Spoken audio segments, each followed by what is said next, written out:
This is going to be a quick unboxing and demonstration video on this mug and tumbler press. Full disclosure, this product was provided for me by the manufacturer for the purposes of making this video. Alright, let's take a quick look at this and get it unboxed and see what we got here. So, it comes with some gloves.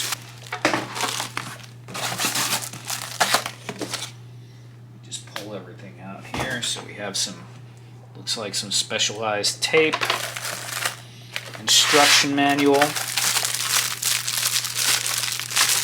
I'm assuming this is some paper that works with this machine. Let's pull this out. It was nicely packaged there. And this thing actually looks pretty cool. I like the color of it. It's got kind of a teal. Okay. So right off the bat, first impression is this thing is pretty solid. It is just like a piece of metal. Like pretty solidly built. And we're gonna fire it up and see how it works. Okay, so I took a piece of this transfer paper with the design already on it. This is specific paper that's meant for this type of dye sublimation, they call it. So it transfers onto the mug when the heat is applied, and I cut it down to size. Now, if you wanted to, you could easily use like a Cricut or cut a design out of this even with an X-Acto knife if you really had the patience to do that. For this, I'm just going to go ahead and put this on here so we could watch the transfer process. I'm going to use this tape here to, this is special thermal tape that came with the machine to affix this to the mug, and then we're going to heat the machine and check that out.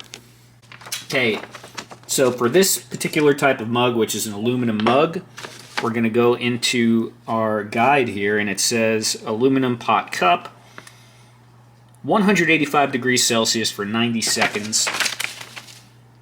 So let's go ahead and try that. So we can change the temperature here by changing this dial. We got 400, and now we're going to want to change to the time.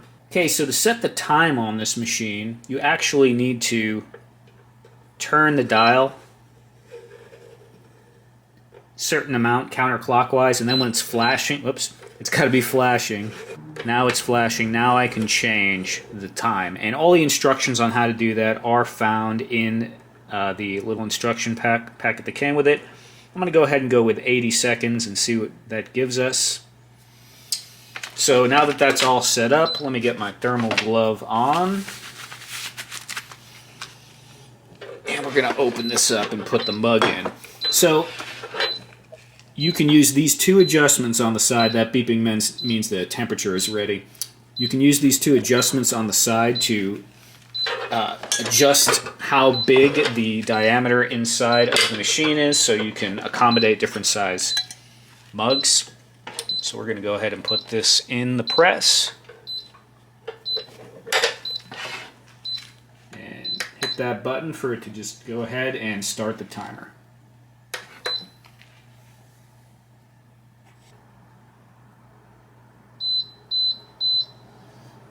Okay, so it beeps to let us know that it's done. I'm going to go ahead and open this up and take the mug out of the press. And we're just going to set that to the side and let it cool. And then we're going to take a look at it once that mug is cooled off. Okay, so let's take a look at this final result. This mug has been cooling now for quite some time. And we can peel the transfer paper off. And we can see right there that our design has transferred onto our mug. And I could have left this in there a little bit longer. You can see it's a little faded at the top. So you have to play with the settings to kind of figure out how long it needs to be on there, and what the temperature was. I went with the recommended temperature. But this stuff is, you have to tweak it a little bit as you go. But pretty cool. Definitely nice if you're trying to make some custom mugs or tumblers, and like I said, it will fit all different sizes. So there you go. Definitely going to be getting some use out of this thing.